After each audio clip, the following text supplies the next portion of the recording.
नमस्ते। स्वागत है आपका कहानियों की पोटली में। मेरा नाम है निशान सक्सेना। मैं सुनाता हूँ कहानियाँ। भारतीय राष्ट्रगान के रचयिता, विश्वविख्यात कवि और साहित्यकार, नोबेल पुरस्कार विजेता गुरुदेव रवीन्द्रनाथ टैगोर जी की आज उनकी जयंती है। आइए आज सुनते हैं उन्हीं की लिखी कहानी काबुली वाला। उन्होंने बहुत सारी कहानियाँ लिखी, जिसमें से काबुली वाला सबसे ज़्यादा प्रसिद्ध हुई। आइए सुनते हैं आज काबुली वाला। आज बरस की छोटी लड़की मिनी क्षण भर भी बात किए बिना नहीं रह सकती। जन्म लेने के बाद भाषा सीखने में उसने सिर्फ एक ही साल लगाया होगा। उसके बाद जब तक वो जगी रहती तब तक एक मिनट भी मौन में से नष्ट नहीं करती। कि माँ अक्सर डांट कर उसका मुंह बंद कर देती, किंतु मैं ऐसा नहीं कर पाता। इन्हीं का चुप रहना मुझे इतना स्वाभाविक लगता कि मैं ज़्यादा देर तक सहन नहीं कर पाता, और यही कारण है कि मेरे साथ वो कुछ ज़्यादा उत्साह से ही बातचीत किया करती है।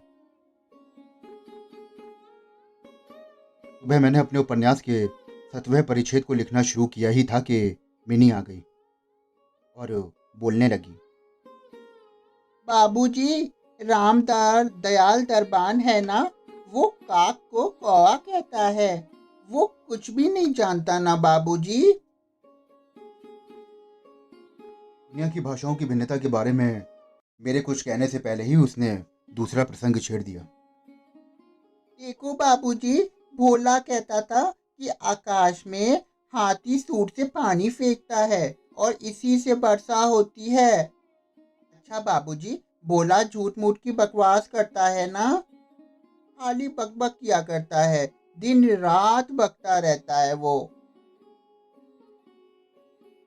इस विषय में मेरी राय जानने के लिए जरा भी इंतजार न करके वो चट से बड़े नरम स्वर में एक जटिल सवाल पूछ बैठी। अच्छा अच्छा बाबूजी, माँ तुम्हारी कौन लगती है? मैंने मन ही मन कहा कि साली, और मुंह से बोला कि मिनी तू जा, जाकर भोला के साथ खेल, मुझे अभी बहुत सारे काम करने हैं। अच्छा। उसने मेरी टेबल के बगल में पैरों के पास बैठकर अपने दोनों घुटनों और कंधों को हिला हिलाकर जल्दी जल्दी मुंह चलाकर अटकन बटकन दही चटकन खेलना शुरू कर दिया। कि मेरे उपन्यास के 7वें परिच्छेद में प्रताप सिंह उस समय कंचनमाला को लेकर अंधेरी रात में कारागार के ऊंचे झरोखे के नीचे बहती हुई नदी में कूद रहा था। मेरा घर सड़क के किनारे पर है। अचानक मिनी अटकन बटकन खेल छोड़कर खिड़की के पास दौड़ गई और बड़ी जोर से चिल्लाने लगी। काबुली वाला, ओ काबुली वाला। पहले कुचैले ढीले कपड़े पहने, सर पर साफा बांधे और कंधे पर मेवे की झोली लटकाए, हाथ में दो चार अंगूर की पिटारियां लेकर एक लंबा सा काबुली धीमी चाल सड़क पर जा रहा था। इसे देखकर बेटी के मन में कैसा भावोदय हुआ ये बताना तो कठिन है। उसने जोर से उसे पुकारना शुरू कर दिया। मैंने सोचा कि अभी कंधे में लटकाया ये पोटली वाला एक आफत सर पर आकर खड़ी कर देगा, मेरा 7वां परिच्छेद पूरा होने से रह जाएगा। लेकिन मिनी के चिल्लाने पर जूं ही काबुली वाले ने हंसते हुए उसकी तरफ मुंह फेरा और वो मकान की तरफ आने लगा। तो जैसे ही मकान की तरफ आया त्यों ही मिनी जानबूझकर अंदर भाग गई। फिर उसका पता ही नहीं लगा कि वो कहाँ गायब हो गई। उसके मन में अंधविश्वास सा बैठ गया था कि उस झोली के अंदर तलाश करने पर उसके जैसी दो चार जीती जागती लड़कियां निकल आएंगी। इधर काबुली ने आकर मुस्कुराते हुए मुझे सलाम किया और खड़ा हो गया। मैंने सोचा यद्यपि प्रताप सिंह और कंचनमाला की हालत अत्यंत संकटपूर्ण है, फिर भी घर में बुलाकर उससे कुछ ना खरीदना ही अच्छा ना होगा। कुछ सामान खरीदा गया। उसके बाद मैं इधर उधर की बातें करने लगा। अब्दुल रहमान रूस, अंग्रेज, सीमांत रक्षा आदि विषयों में गपशप होने लगी। अंत में उठकर जाते वक्त उसने अपनी खिचड़ी भाषा में मुझसे पूछा, बाबू साहब, आपकी बिटिया कहाँ है? इन्हीं के मन में बेकार सा डर दूर करने के इरादे से मैंने उसे भीतर से बुला लिया। वो मुझसे बिल्कुल सटकर काबुली के मुंह और झोले की तरफ संदिग्ध दृष्टि से देखती हुई खड़ी रही। काबुली ने झोली में से किशमिश और खुमानी निकालकर मिनी को देना चाहा, परंतु उसने उससे कुछ भी नहीं लिया, बल्कि वो दूने संदेह के साथ मेरे घुटनों में चिपक गई। पहला परिचय कुछ इस तरह हुआ। कुछ दिन बाद एक दिन सवेरे किसी जरूरी काम से मैं बाहर जा रहा था। अचानक देखता हूँ कि मेरी बिटिया दरवाजे के पास बेंच पर बैठी हुई काबुली से खूब बातें कर रही है। काबुली उसके पैरों के पास बैठा बैठा मुस्कुराता हुआ ध्यान से सब सुन रहा है। बीच बीच में प्रसंगानुसार अपना ममाद भी खिचड़ी भाषा में व्यक्त करता जा रहा है। इन्हीं को अपने 5 साल के जीवन में बाबूजी के अलावा ऐसे धीरज वाला श्रोता शायद ही कभी मिला हो। देखा तो उसका छोटा सा आंचल बादाम किशमिश से भरा हुआ है। मैंने काबुली से कहा, "से ये कब क्यों दिए? अब मत देना।" कहकर जेब से एक अठन्नी निकालकर मैंने उसे दे दी। उसने बिना किसी संकोच के अठन्नी लेकर अपनी झोली में डाल ली। लौटकर मैंने देखा कि मेरी उस अठन्नी ने बड़ा भारी उपद्रव खड़ा कर दिया। मिनी माँ की एक सफेद चमकीली गोलाकार पदार्थ हाथ में लिए मिनी से पूछ रही है, उन्हें ये ठन्नी कहाँ से मिली? बता।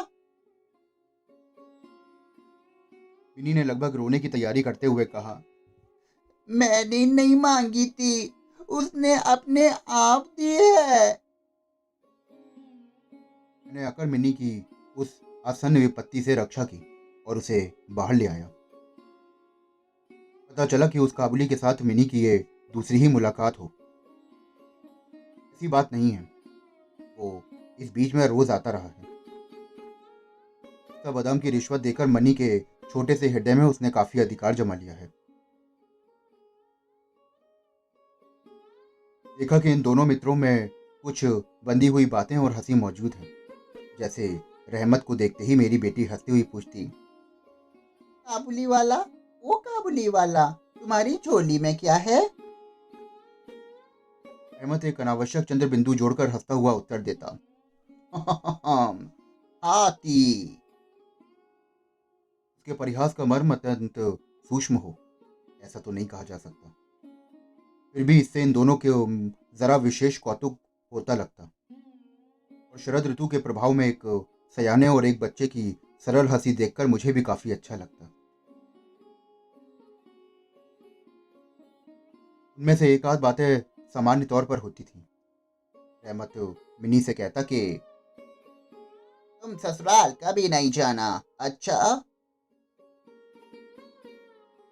हमारे यहाँ की लड़कियां जन्म से ही ससुराल शब्द से परिचित होती हैं, किंतु हम लोग जरा नए जमाने के होने के कारण छोटी सी बच्ची को ससुराल के संबंध में कोई विशेष ज्ञानी न बना सके थे। इसलिए रहमत का अनुरोध वो साफ साफ नहीं समझ पाती थी। फिर भी किसी बात का जवाब दिए बिना चुप रहना उसके स्वभाव में बिल्कुल विरुद्ध था। उल्टे वो रहमत से ही पूछती, तुम ससुराल कब जाओगे? रहमत काल्पनिक ससुर के लिए अपना जबरदस्त मोटा घूंसा तानकर कहता, हम ससुर को मारेगा। ये सुनकर मनी किसी ससुर नाम के अपरिचित जीव की दुर्वस्था की कल्पना करके खूब हंसती। देखते देखते शुभ्र शरद ऋतु आ पहुंची।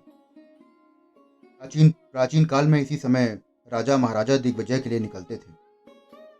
मैं कलकत्ता छोड़कर कभी कहीं नहीं गया, शायद इसलिए मेरा मन पृथ्वी भर में घूमा करता है, यानी मैं अपने घर के कोने में चिर प्रवासी हूँ।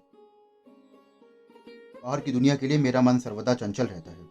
किसी विदेश का नाम सुनते ही मेरा चित्त वहीं के लिए दौड़ने लगता है। इसी तरह विदेशी आदमी को देखते ही तुरंत मेरा मन नदी, पर्वत, वन के बीच में एक कुटीर का दृश्य देखने लगता है और एक उल्लासपूर्ण स्वाधीन जीवन यात्रा की कल्पना में जाग उठती है। दूसरी तरफ मैं ऐसा यथावत प्रकृति का हूँ कि अपना कोना छोड़कर घर के बाहर निकलने के नाम से मेरा शरीर कांपने लगता है। यही वजह है कि सवेरे के वक्त अपने छोटे से कमरे में टेबल के सामने बैठकर उस काबुली से बातें करके मैं बहुत कुछ भ्रमण का आनंद ले लिया करता हूँ। मेरे सामने काबुल का पूरा चित्र खिंच जाता है। दोनों तरफ ऊबड़ खाबड़ जले हुए लाल रंग के ऊंचे दुर्गम पहाड़ हैं और रेगिस्तानी सकरा रास्ता, और उसी पर लदे हुए ऊँटों की कतार जा रही है। साफा बांधे हुए सौदागर और मुसाफिर हैं। कोई ऊँट पर सवार है तो कोई पैदल ही जा रहा है। किसी के हाथ में बर्छा है तो कोई बाबा आदम के जमाने की पुरानी बंदूक लिए हुए है। एक गर्जन के स्वर में काबुली लोग अपनी खिचड़ी भाषा में अपने देश की बातें कर रहे हैं। इन्हीं की माँ का स्वभाव बड़ा शंकालू है। रास्ते में कोई शोरगुल हुआ नहीं तो उसने मान लिया कि दुनिया भर के सारे मतवाले शराबी हमारे ही मकान की तरफ दौड़े आ रहे हैं। उसकी समझ से ये दुनिया इस छोर से लेकर उस छोर तक चोर, डकैत, मतवाले, शराबी और सांप बाग, मलेरिया, तिलचट्टे और गोरों से भरी पड़ी है। इतने दिन हुए दुनिया में रहते हुए फिर भी उसके मन से यह संशय दूर न हुआ। खासकर रहमत काबुली की तरफ से तो वो पूरी तरह निश्चिंत नहीं थी। उस पर विशेष दृष्टि रखने के लिए वो मुझसे बार बार कहती रहती।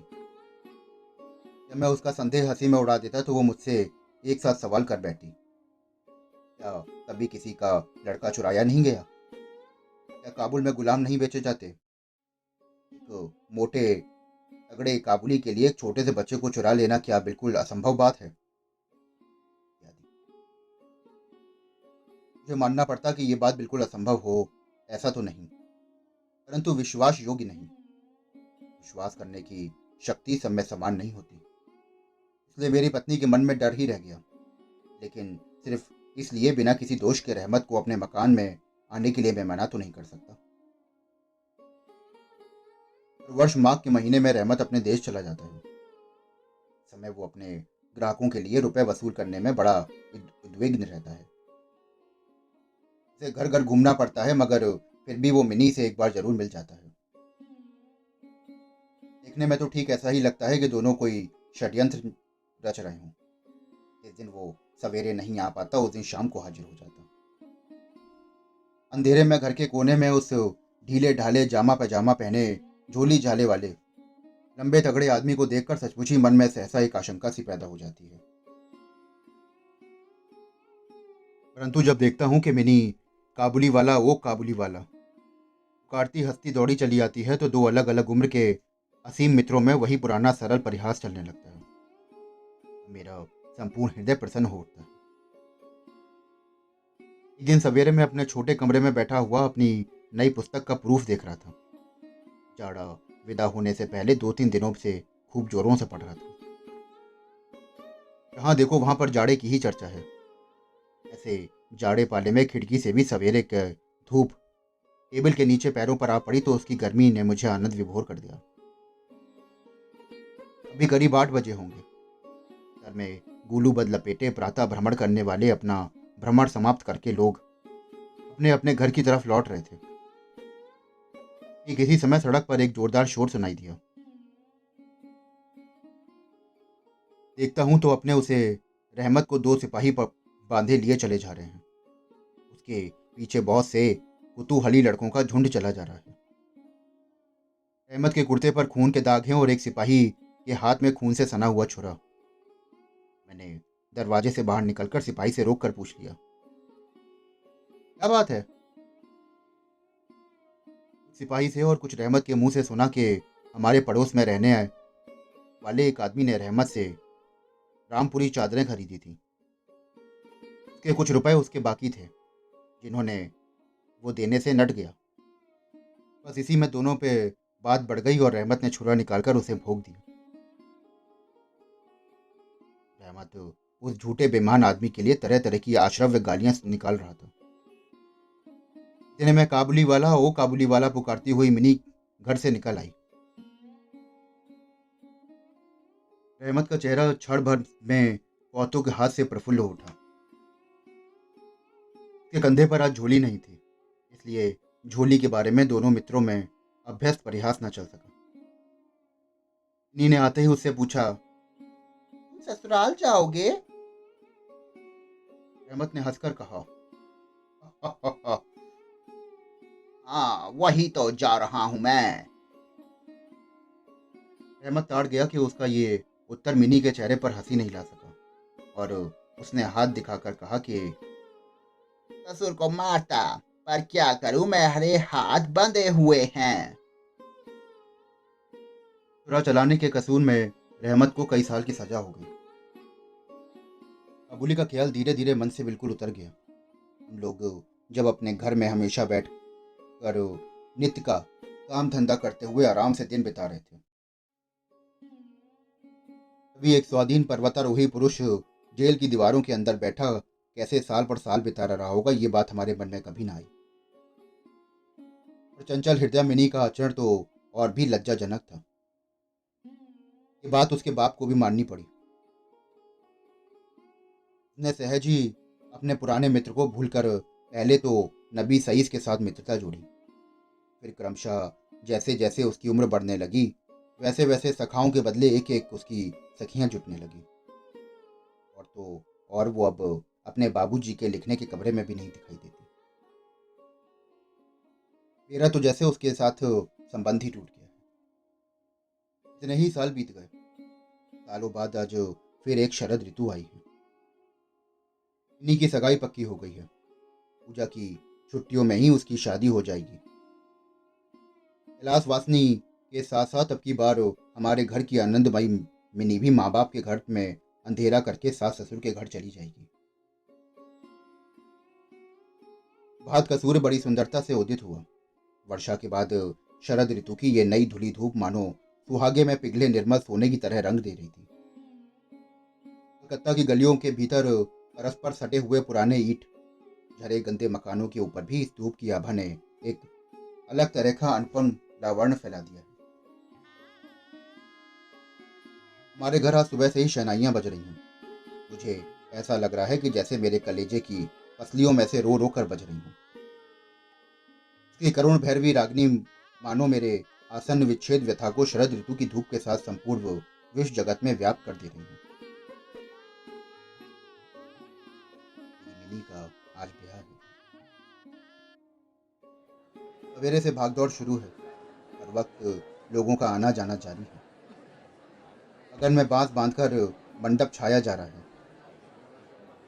एक कमरे में और बरामदे में झाड़ लटकाए जा रहे हैं और उनकी टन टन की आवाजें मेरे कमरे में आ रही हैं। चलो रे, जल्दी चलो, ओ इधर आओ, इस तरह की आवाजें गूंज रही हैं। तब अपने लिखने पढ़ने के कमरे में बैठा हुआ था और खर्च का हिसाब लिख रहा था। इतने में रहमत आया और सलाम करके खड़ा हो गया। पहले तो मैं उसे पहचान ही ना सका। उसके पास ना तो झोली थी और ना वैसे लंबे लंबे बाल थे, ना ही चेहरे पर पहले जैसा तेज था।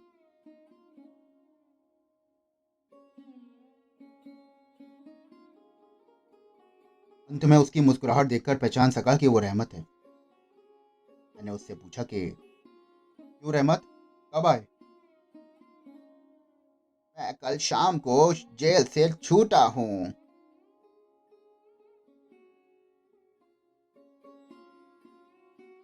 सुनते ही उसके शब्द मेरे कानों में खट से बज उठे। किसी खूनी को मैंने कभी आंखों से नहीं देखा था।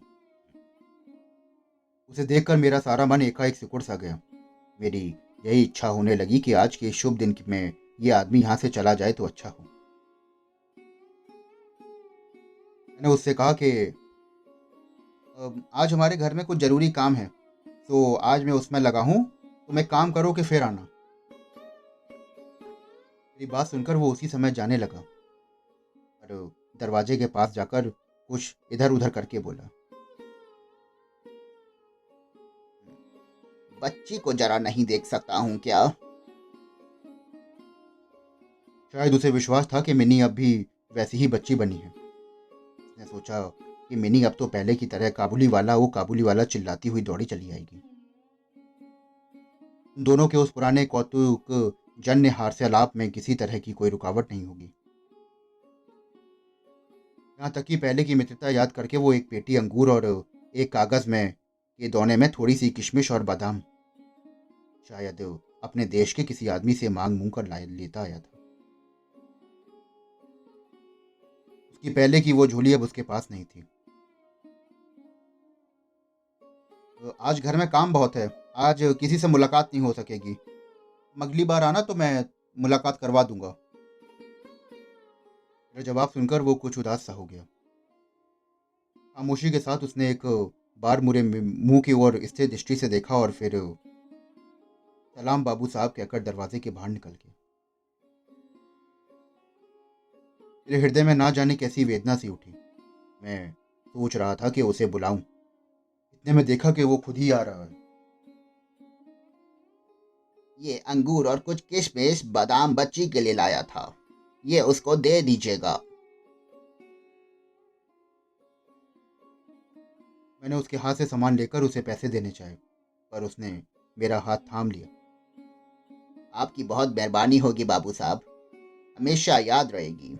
पैसे रहने दीजिए। जरा ठहर कर फिर बोला, बाबू साहब, जैसे आपकी है वैसी मेरी देश में मेरी भी एक लड़की है। मैं उसको याद करके आपकी बच्ची के लिए थोड़ी सी बेवा हाथ में ले आया करता हूँ। मैं यहाँ कोई सौदा बेचने नहीं आता। कहते कहते उसने अपने ढीले ढाले कुर्ते के अंदर हाथ डालकर छाती के पास एक मैला कुचैला कागज का टुकड़ा निकाला। बड़े जतन से उसकी तह खोलकर दोनों हाथों में फैलाकर मेरी टेबल पर रख दिया। देखा कि कागज पर एक नन्हे से हाथ के छोटे से पंजे की छाप है। फोटो नहीं, चित्र नहीं, सिर्फ हाथों में थोड़ी सी कालिक लगाकर कागज के ऊपर उसी का निशान ले लिया गया है। अपनी लड़की की इसी याददाश्त को छाती से लगाकर रहमत हर साल कलकत्ता की गली कूचों में सौदा बेचने आता है। और तब ये कालिक चित्र मानो उसकी बच्ची के हाथ का कोमल स्पर्श उसके बिछड़े हुए विशाल वक्ष स्थल में सुधा उड़ेलता रहता है। ये देखकर मेरी आंखें भर आई। फिर तो मैं इस बात को भूल ही गया कि वो एक काबुली मेवा वाला है और मैं एक उच्च वंश का रईस हूँ। मैं महसूस करने लगा कि जो वो है वही तो मैं हूँ। वो भी एक बाप है और मैं भी एक बाप हूँ। कि पर्वत वासिनी छोटी सी पार्वती के हाथ की निशानी ने मुझे ही मिनी की याद दिला दी। मैंने उसी वक्त मिनी को बाहर बुलवाया। हालांकि इस पर भीतर बहुत आपत्ति की गई, किंतु मैंने कोई भी ध्यान न दिया। ब्याह की पूरी पोशाक और जेवर गहने से लदी हुई बेचारी वधु वेशनी मिनी मारे शर्म की सुकड़ी हुई सी मेरे पास आकर खड़ी हो गई। इसे देखकर रहमत काबुली पहले तो सकपा गया। इससे पहले जैसी बातचीत करते ना बना। लल्ली, सास के घर जा रही है क्या? नहीं, नहीं, अब सास के मायने समझने लगी है, लिहाजा अब उससे पहले की तरह जवाब देते ना बना। रहमत की बात सुनकर मारे शर्म के उसका मुंह लाल हो उठा। उसने मुंह फेर लिया। जो उस दिन की बात याद आ गई जब काबुली के साथ मिन्नी का प्रथम परिचय हुआ था। मन में एक व्यथा सी जाग उठी। मिन्नी के चले जाने के बाद एक गहरी उसास भरकर वो जमीन पर बैठ गया। शायद उसकी समझ में ये बात एकाएक स्पष्ट हो उठी थी कि उसकी लड़की भी इतने दिनों में बड़ी हो गई होगी। उसके साथ भी अब फिर से नई जान पहचान करनी पड़ेगी उसे। शायद उसे अब वो ठीक पहले किसी ना पाएगा। इन 8 वर्षों में उसका क्या हुआ होगा कौन जाने। सवेरे के वक्त शरद की स्निग्ध सूर्य किरणों में शहनाइयां बजने लगी। रहमत कलकत्ता की एक गली के भीतर बैठा हुआ अफगानिस्तान के मरु पर्वत का दृश्य देखने लगा। मैंने एक 100 का नोट निकालकर उसके हाथ में दिया और कहा कि रहमत, तुम अपने देश चले जाओ, अपनी लड़की के पास चले जाओ, वो तुमसे मिलके बहुत खुश रहेगी। रहमत को रुपए देने के बाद ब्याह के हिसाब में से मुझे उत्सव समारोह में तो एक अंग छांट कर निकाल देने पड़े। जैसी मन में थी वैसी रोशनी नहीं करा सका। अंग्रेजी बाजे भी नहीं आए। घर में औरतें खूब नाराज हुई। सब कुछ हुआ और फिर भी मेरा ख्याल है कि आज एक अपूर्व मंगल प्रकाश से हमारा शुभ उत्सव उज्जवल हो उठा। दोस्तों, अभी आप सुन रहे थे मेरे साथ कहानी काबुली वाला, एक नोबेल पुरस्कार प्राप्त कहानी है। मैं आशा करता हूँ कि आपको ये कहानी बेहद पसंद आई होगी। अगर आपको कहानियाँ सुनने का शौक है तो मेरे चैनल को फॉलो करिए, सब्सक्राइब करिए। मैं फिर मिलूंगा आपसे एक और कहानी के साथ।